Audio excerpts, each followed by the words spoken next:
Kung meron po mga Ray-Ban na mamahalin, lagi po nating pakatatandaan, marami din pong ballpen, mga sign pen, na ang presyo po is napaka-mamahal. At iyan po ang ating pag-aaralan sa video ito. Lamang ang may alam.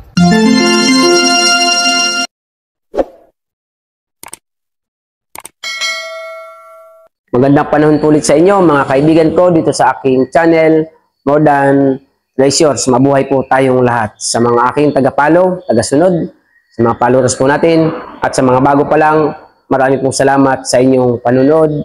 Pakisubscribe niyo po ang ating channel. Ang ating po pag-aaralan sa video ito ay ang patungkol po sa mga iba't iba na klase ng napakamamahal na ballpen or sign pen. Ito po ay kalimitang ginagamit ng mga negosyante, ng mga kilalang tao. Ano po? Ngunit kung hindi ka man negosyante, hindi ka man kilala, hindi ka naman celebrity, celebrity, kung kaya mo namang bumili, ay pwede kang bumili ng mamahaling ballpen. Tuturo po sa inyo ang 10 napakamamahal na ballpen. Ngunit bago po yon, shoutout po sa ating kaibigan, si Sir Ernie Der Celoria. Ito po. Sir, shoutout po sa iyo. Mabuhay ka at ang iyong pamilya. Pagpalain kayo ngayong bagong taon. So tuloy po tayo. At ang ating pong topic ay tungkol po sa iba't ibang klase ng mga mamahaling ballpen. Ano po? Sapagkat sa lahat po ng bagay na gamit po natin, lagi po nating pakatatandaan, kung may mura, meron din po namang napaka-mamahal. Number 1 po sa pinakamahal na ballpen ay ang ito po, Dayspring Pens Monroe. Ano po? Yan po kung tawagin ay Dayspring Pens Monroe. Yan po ay gold. Ngunit may kulay puti din po yan. May silver, may stainless. Basta ganyan po ang pangalan, yan po ay mahal na sign pen. Ngunit iba po ang presyo ng ganito. Kasi gold po yan. Talagang mahal po yan. Presyong ginto yan.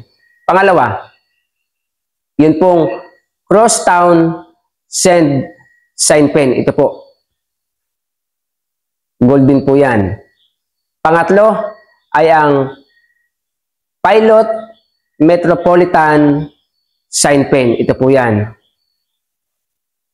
Pang-apat, ang Dayspring Pen Braxton. Ito po yan. Pang-5 ay ang Cross Century 2 sign pen. Ito po.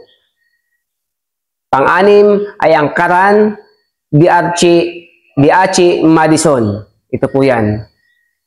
Pang-7 ay ang Crosstech 3 Plus sign pen. Ito po. Pang-8 ay ang Parker Jatter XL. Ito po yan. Ang pang-9 ay ang Santos Decarcher. Ito po yan. At ang pang-10 ay ang Cross Classic Century. Ito po yan. Kaya lagi niyo pong pakatatandaan pagdating po sa sign pen, pag nakakakita po kayo, ay pagdilaw, lagi niyo pong titignan yung pangalan niyan. Nakasulat po yan sa pinakang housing ng sign pen. Minsan kalimitan doon po sa pinakang tangkay. Pag sinasabi ko po sa iyong polo, doon po nakasulat yan. May doon po yung procedure. Ano po? May nakasulat po dyan. Kung 14K, nakalagay po dyan ay halimbawa Parker, 14K gold, 21K gold. Nakasulat po yan lagi dyan. Ano po? Kaya lagi niyo pong tatandaan ang mga tatak ng mamahalin na sign pen. Meron pa po mga mamahaling sign pen, ngunit hindi na po siya pumasok sa top 10.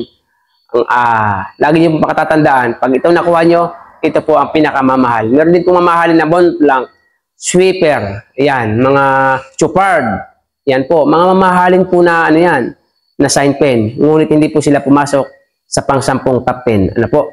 Kaya marami pong salamat. Nawa ay kung napadaan ka lamang sa aking channel, bago ka pa lamang, ay pakisubscribe niyo po ulit ang aking channel.